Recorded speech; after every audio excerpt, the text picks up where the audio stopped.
Atenção! Começa agora uma teleaula de História do Ensino Fundamental. Você vai assistir a teleaula de número 37. Bons estudos!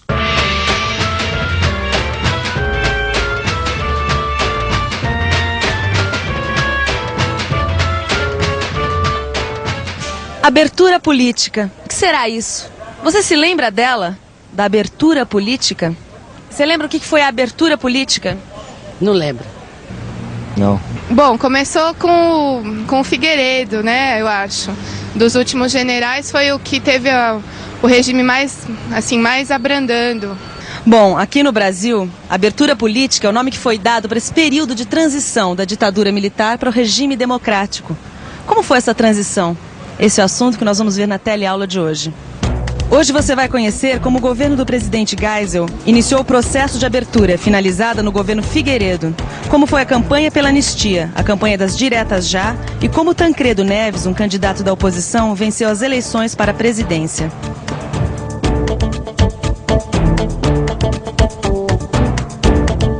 O processo de abertura política no Brasil teve seu início no governo do presidente Ernesto Geisel. Tímida, lenta e gradual, a abertura seguiu um caminho difícil, com avanços e recuos, se chocando muitas vezes com a linha dura dos militares, que procuravam ficar mais tempo no poder. A sociedade civil também começava a se organizar e passava a exigir uma maior participação política e eleitoral. Entidades como a Conferência Nacional dos Bispos do Brasil, a CNBB, a Associação Brasileira de Imprensa, a ABI, e a Ordem dos Advogados do Brasil, a OAB, passaram a reclamar por liberdade de expressão e respeito aos direitos humanos. Brasília, 1979. Quando o último presidente do ciclo militar, João Figueiredo, assumiu o poder, o ato institucional número 5, o AI-5, já havia sido revogado. Neste momento, a política econômica dos governos militares mostrava claramente seus sinais de esgotamento. E aí você consegue imaginar o que aconteceu numa situação dessas? Uma situação que mistura crise econômica com processo de liberalização política? Ah, não deu outra. Começaram a pipocar greves por todo o país. O principal movimento grevista desta época foi o dos metalúrgicos do ABC Paulista, a região mais industrializada do país. Liderados pelo então sindicalista Luiz Inácio Lula da Silva, os metalúrgicos conseguiram negociar diretamente com os patrões. Essa negociação livre e direta entre operários e patrões contrariava totalmente a política salarial da época. Isso porque, nos tempos do regime militar, só o governo federal tinha competência de fixar a política salarial. Mas os metalúrgicos do ABC conseguiram furar esta regra e, com isso, o processo de abertura política dava mais um importante salto. Anistia ampla, geral e irrestrita é a palavra de ordem de um dos movimentos mais fortes para a democratização do país. O que queria a campanha nacional pró-anistia? Eles reivindicavam o retorno aos direitos políticos, né? As pessoas que estavam exiladas, que tinham sido expulsas pelo regime, estavam pleiteando a chance de voltar para o país com os direitos garantidos. Campanha Nacional Pró-Anistia, eu acho que eu me lembro. Eles queriam anistia para os condenados por crimes políticos. A anistia foi aprovada no Congresso Nacional em 1979 e possibilitou o retorno ao país de muitos exilados, que voltaram ao cenário político integrando os novos partidos.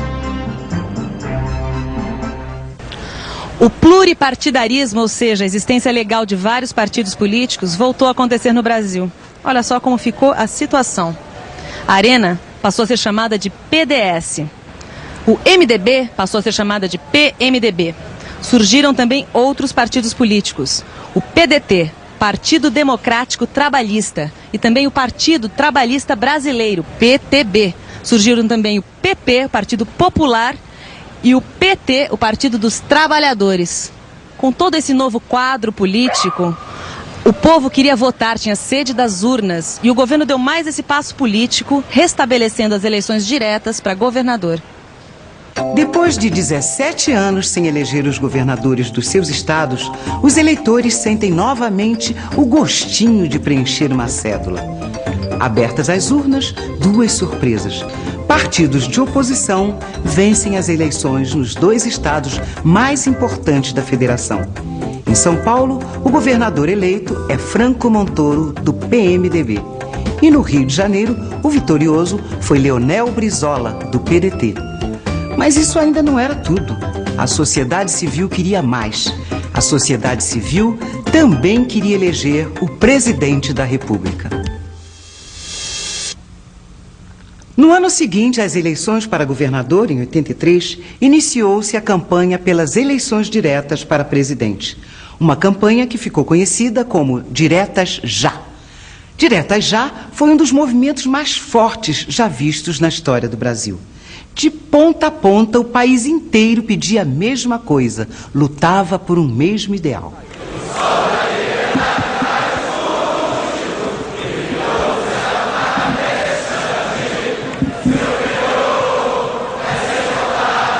A campanha das Diretas Já reuniu em torno de uma mesma proposta, as eleições diretas para presidente, lideranças políticas de vários partidos. O movimento cresceu, ganhou força com a participação popular. Havia um clima de patriotismo no ar que há muito tempo não se via no Brasil. Apesar da campanha pelas diretas ter varrido o país de ponta a ponta, o Congresso, onde o governo tinha a maioria dos votos, rejeitou o que o povo mais queria, vetou a emenda Dante de Oliveira, que preveria eleições diretas para presidente e vice em 1985. O Brasil amanheceu de luto. Apesar do desânimo e da desolação que tomou conta do Brasil, as lideranças políticas envolvidas com a proposta das Diretas Já acabaram encontrando uma saída para tentar contornar a derrota. Que saída foi essa? Eles concluíram que o sistema eleitoral criado pelo próprio regime militar mostraria o caminho para a eleição de um presidente da oposição. Ou seja, dentro das próprias regras que já existiam, eles iriam lançar um candidato com chances reais de ganhar a eleição.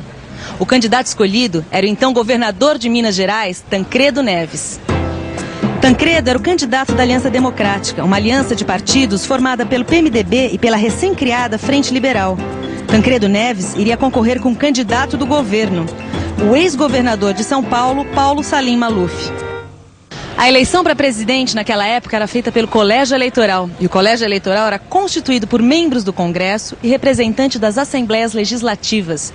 Finalmente chegou o grande dia tão esperado, 15 de janeiro de 1985.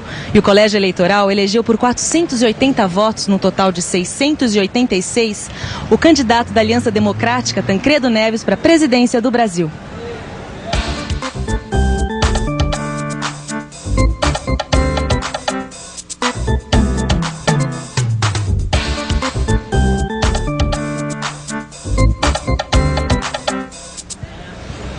Essa vitória de Tancredo Neves foi um marco definitivo, colocou um fim no ciclo dos governos militares. Apesar de toda essa violência, desse autoritarismo que era a marca desses regimes militares, toda essa transformação aconteceu de uma maneira pacífica, bem diferente do que aconteceram em outros países, por exemplo, como na Argentina e em Portugal, que também estiveram sobre esses regimes militares. Lá essas transformações aconteceram de uma maneira bem mais drástica, bem mais violenta. Mas uma surpresa colocava em risco, sob suspeita, a recém-democracia brasileira. Antes mesmo de assumir, Tancredo contrai uma grave infecção hospitalar e fica entre a vida e a morte por longos dias. A apreensão era geral, até que aconteceu o que todos temiam. Lamento informar que o excelentíssimo senhor presidente da República, Tancredo de Almeida Neves, faleceu esta noite, no Instituto do Coração, às 10h23. Tancredo Neves morreu dia 21 de abril de 1985. E agora, como é que fica? Será que o Brasil ia dar um salto para trás e voltar ao regime autoritário? Nada disso. Todo esse processo democrático não tem mais volta e a própria Constituição previa que no caso do impedimento do presidente, quem assumiria seria o vice. E assim foi feito. O maranhense José Sarney, vice de Tancredo, assume a presidência da República, fechando o ciclo autoritário e iniciando o período denominado de Nova República.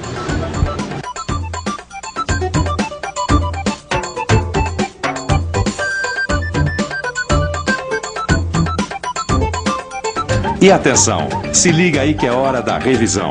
Na teleaula de hoje, nós vimos como foi o processo de abertura política no Brasil. O processo de transição entre o regime autoritário e a democracia. Você viu que a abertura começou durante o governo Geisel, mas se intensificou durante o governo Figueiredo. Fora do poder central, a sociedade civil também começava a se organizar e lutar pela redemocratização. A greve dos metalúrgicos do ABC, com Lula à frente, foi um passo importante nessa luta. Outro movimento importante foi o da anistia. Pressionando as autoridades, a sociedade conseguiu que líderes exilados fossem anistiados, voltassem ao Brasil e retomassem suas atividades políticas. Por outro lado, o presidente Figueiredo levava à frente seu compromisso com a democracia, acabando com o bipartidarismo e instituindo o pluripartidarismo. O processo de abertura política teve seu auge com a campanha pelas diretas já. Apesar do movimento ter sido derrotado no Congresso, acabou elegendo Tancredo Neves presidente da República. Agora você deve estar querendo saber como foi o governo de Sarney, vice de Tancredo Neves, que acabou assumindo a presidência. Mas isso é um assunto para a próxima aula, onde nós vamos também ver o que foi a nova República. Então, até a próxima.